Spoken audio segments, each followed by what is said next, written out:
Assalamualaikum warahmatullahi wabarakatuh. Perkenalkan, nama saya Khairani Ma'rifatullah dengan NIM 002.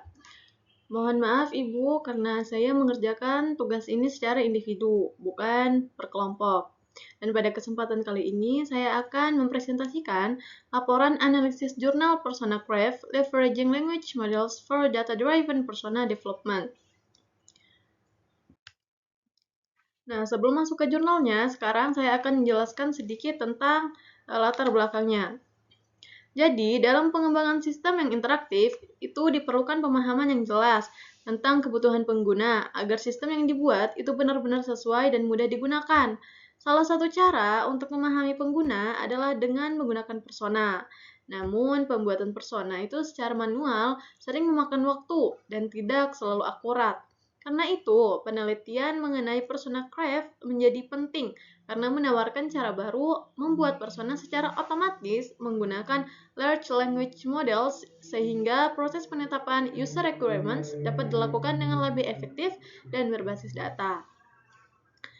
Nah, jurnal yang saya ambil ini berjudul Persona Craft, Leveraging Language Models for Data-Driven Persona Development, yang ditulis oleh Sun Gyo-jung, Johnny Salmenin, Khaled Halil Aldos, dan Bernard J. Johnson pada tahun 2025.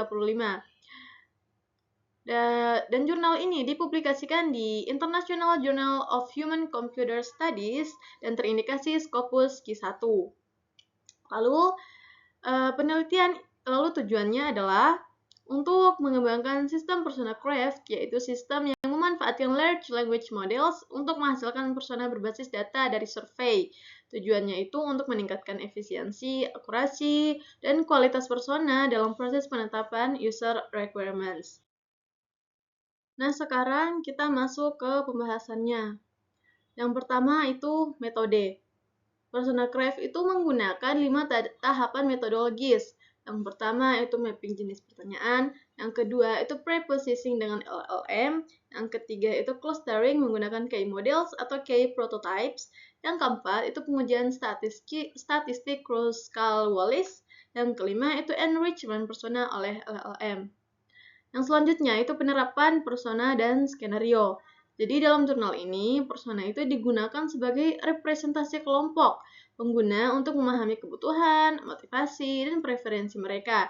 Meskipun skenario itu tidak dibahas secara eksplisit dalam jurnal ini, persona yang dihasilkan itu dapat menjadi dasar penyusunan skenario dalam desain sistem yang interaktif.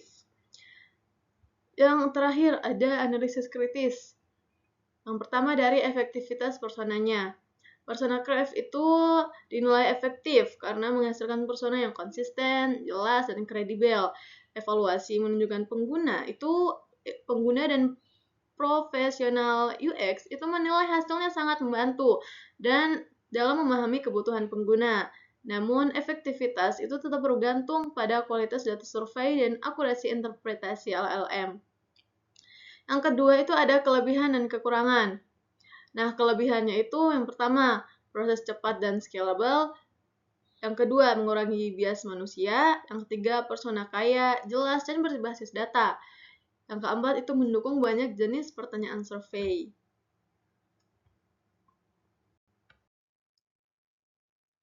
Nah, sekarang ini ada kekurangannya. Kekurangannya itu yang pertama, bergantung pada kualitas dataset. Yang kedua, LLM itu dapat membuat interpretasi yang kurang tepat. Yang ketiga, tidak menghasilkan skenario otomatis.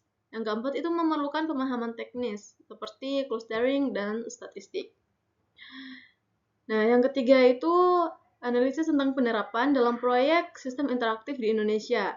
Metode ini dapat ditetapkan dalam yang pertama aplikasi e-learning, personalisasi materi, mode offline, notifikasi belajar. Yang kedua itu e-commerce itu dapat rekomendasi produk, segmentasi pengguna. Yang ketiga, sistem administrasi kampus bisa diterapkan dalam alur KRS, dashboard dosen, atau pengajuan surat digital. Nah, sekarang ada refleksi dan diskusi. Dari jurnal ini dapat dipahami bahwa persona yang baik itu harus berbasis data nyata agar lebih objektif dan berguna dalam menetapkan user requirements.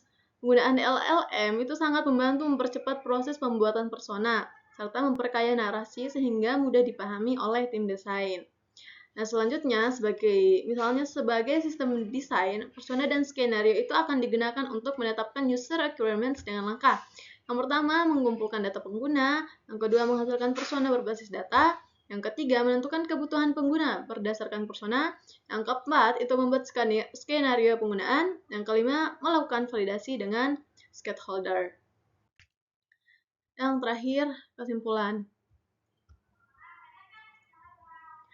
Jadi, berdasarkan hasil penelitian terhadap jurnal Persona Craft ini, dapat disimpulkan bahwa penggunaan Large Language Models itu sangat membantu dalam proses pembuatan persona berbasis data. Persona Craft mampu menghasilkan persona yang lebih jelas, konsisten, dan informatif dibandingkan metode manual. Selain itu, prosesnya lebih cepat dan mengurangi bias manusia. Metode ini juga relevan untuk ditetapkan dalam berbagai pengembangan sistem interaktif termasuk e-learning, e-commerce, dan administrasi kampus. Dengan demikian, Persona Craft ini memberikan kontribusi penting dalam penetapan user requirements yang akurat dan efektif. Nah, itu saja. Sekian dari saya. Wassalamualaikum warahmatullahi wabarakatuh.